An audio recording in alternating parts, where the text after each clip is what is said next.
실제 풀페이스 필러를 했을 땐 이렇게 안 되는 경우가 꽤 많거든요. 리스크가 있는 시술이다 보니까 리스크를 좀 감수하기가 싫어지고 점점 더 못하게 되는 거예요. 진짜 2년, 3년만 돼도 다 녹았다고 생각을 해요. 사실은 절대 그렇지 않아요.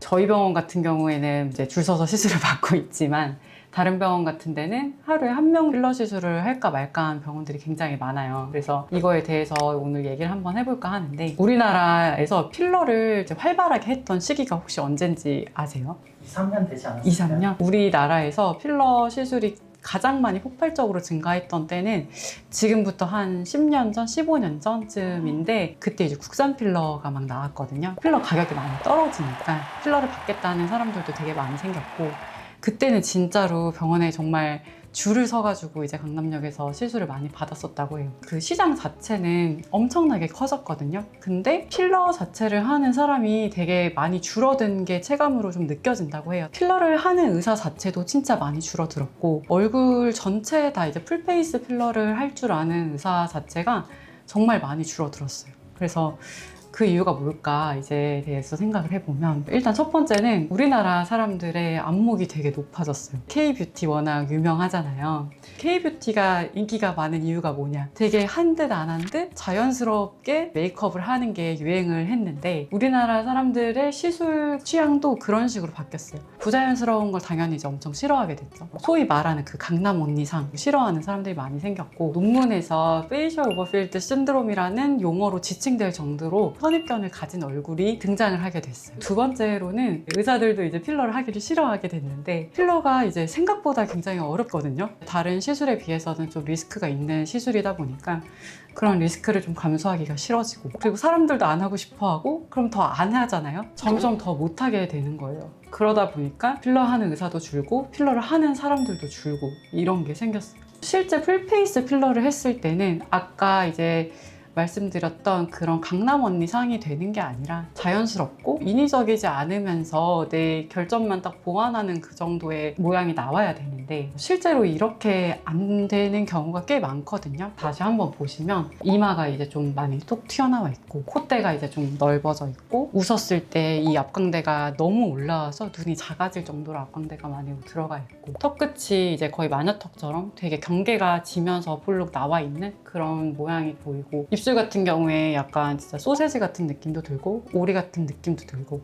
저희 병원에서 한 것처럼 이렇게 자연스러운 느낌이 아니라 강남 언니 상의 얼굴이 되냐, 필러가 어려워서 그렇거든요. 사람의 얼굴은 공이 아니잖아요. 꺼져 있는 데를 다 채워버린다고 이쁜 얼굴이 되지 않아요. 어느 정도는 비워놓고 어디는 채우고, 이런 이제 균형이 있어야 되는 거기 때문에 꺼져 있다고 무조건 채우지 않는 그런 미감은 당연히 갖고 있어야 되는 거고, 근육의 움직임이나 해부학적인 요소를 당연히 고려해서 시술을 해야 되는데, 생각보다 그렇게 시술하지 않는 경우가 꽤 있습니다. 예전에 필러 시술을 한 거를 고려하지 않고 필러 시술을 하는 경우가 굉장히 많아요. 그런 경우에 당연히 결과물이 좋게 나올 수가 없거든요. 이제 한 10년쯤 되면 필러가 다 녹았다고 생각을 해요. 뭐 10년이 아니지, 뭐 한 진짜 2년, 3년만 돼도 다 녹았다고 생각을 해요. 왜 그렇게 생각하겠어요? 다른 병원에서 그렇게 설명해서 그렇거든요. 사실은 절대 그렇지 않아요. 환자 얼굴을 MRI나 초음파로 촬영을 했을 때 필러가 남아있는 경우가 정말 많고, 시술 받은 지 15년 정도 지난 후에도 필러가 남아있는 경우가 있었다라는 이런 보고가 있을 정도로 필러가 남아있는 경우가 굉장히 많고, 쌓여있는 필러가 있으면 얼굴이 당연히 점점 커지고 퍼지고 이런 모양이 되겠죠. 그러다 보면 아, 필러를 하면 이런 얼굴이 되는구나 라고 생각을 하게 되는 거예요. 페이셜 오버필드 신드롬이라고 간단하게 말해서 FOS라고 부르는데, 이 FOS가 동양인한테 조금 더 잘 생겨요. 서양인들은 여기가 굉장히 좁잖아요. 동양인들은 여기가 좀 넓어요. 옆에서 봤을 때도 서양인들은 긴 머리형이고 동양인들은 이게 좀 납작한 편인데, 그러다 보니까 이 옆에서 옆광대를 봤을 때도 이 옆광대 자체가 필러를 넣을 수 있는 공간이 동양인이 굉장히 적어요. 서양인은 면적 자체는 작고 대신에 이제 깊이가 있는데, 동양인은 깊이는 얕고 넙대대한 느낌의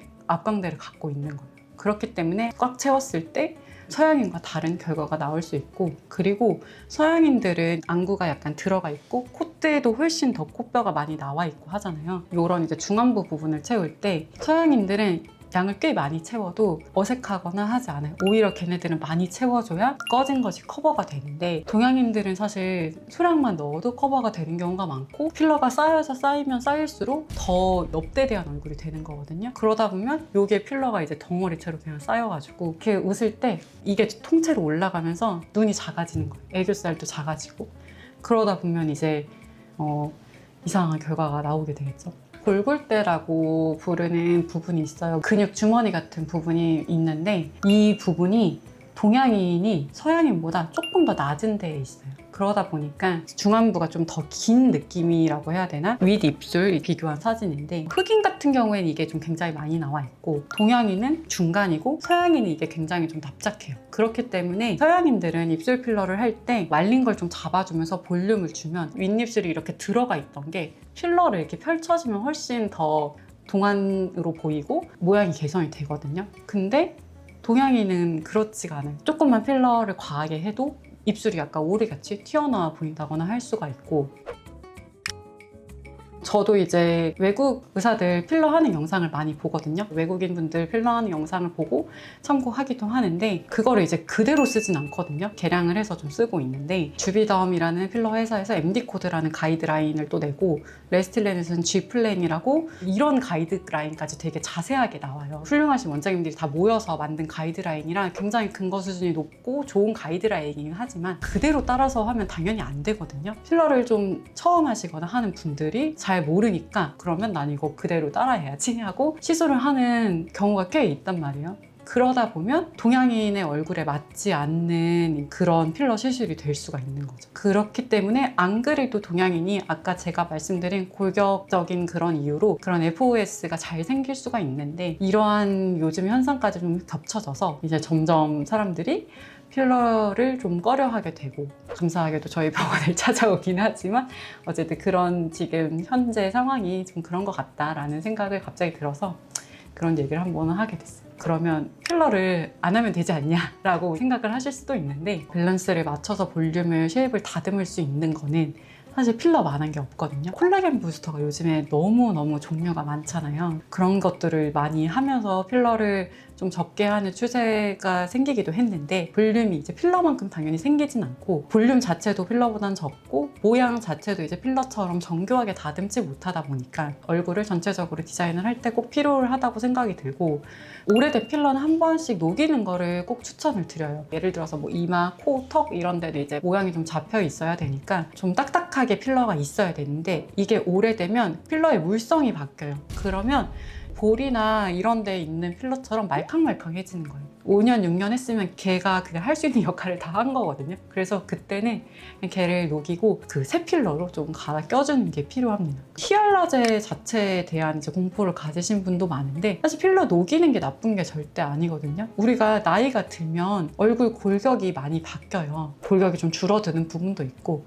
지방이 빠지거나 지방이 처지거나 하는 부위도 있고 피부 층층마다 이제 골격이 계속 바뀌기 때문에 필러가 오래도록 남아있는 게 좋은 게 아니거든요. 옛날 얼굴 골격에 맞춰서 필러를 해놓은 거기 때문에 시간이 지나고 나면은 그걸 녹이고 새 얼굴 골격에 맞춰서 필러를 하는 게 맞다고 생각을 하고 녹이는 게 나쁜 게 아니라 안 녹는 게 무서운 거라고 생각을 해요. 필러는 이제 녹일 수 있다는 게 저는 최대의 장점이라고 생각을 하고 그렇기 때문에 필러는 소량씩 필요한 곳에 하고 5, 6년에 한 번씩은 녹이시는 게 좋다라고 생각을 합니다. 수입 필러가 오래 간다고 또 생각하시는 분이 있는데 수입 필러는 뭐 촉감이나 안정성이 좋아서 많이 쓰는 거지 오래 가서 수입 필러를 쓰는 건 아니기 때문에 이제 시술 전에 꼭 충분하고 정확한 이제 상담을 한 후에 시술을 받는 거를 좀 추천을 드리겠습니다. 요즘에 저희 병원은 아니지만 다른 병원들에서 필러 시술이 좀 줄어드는 이유에 대해서 한번 길게 얘기를 해봤어요. 이게 뭐 사실 이 얘기 자체가 저희 병원의 홍보에 막 그렇게 도움이 되는 내용은 아닌데 그냥 제가 요즘에 이제 뭐 진료실이나 상담실에서 환자분들 만나면서 이런저런 얘기를 해보면 개인적으로 좀 안타깝거나 이건 좀 너무 잘못된 정보들을 알고 계시는 경우가 너무 많아서 그냥 한번 제가 좀 정확한 정보를 좀 제공해주고 싶다라는 그런 오지랖에서 찍어본 컨텐츠거든요. 필러 시술을 해라 뭐 이게 아니라 공부를 하셔서 똑똑하게 시술을 받으시는 게 좋겠다 싶어서 이번 컨텐츠를 한번 기획해봤습니다. 혹시 또 뭐 궁금하시거나 좀 알고 싶은 얘기 있으시면은 제가 정리해서 한번 알려드릴 테니까 그런 거 있으면 댓글 달아주시면 좋을 것 같습니다. 네, 지금까지 문닥터스 김나연 원장이었습니다. 감사합니다.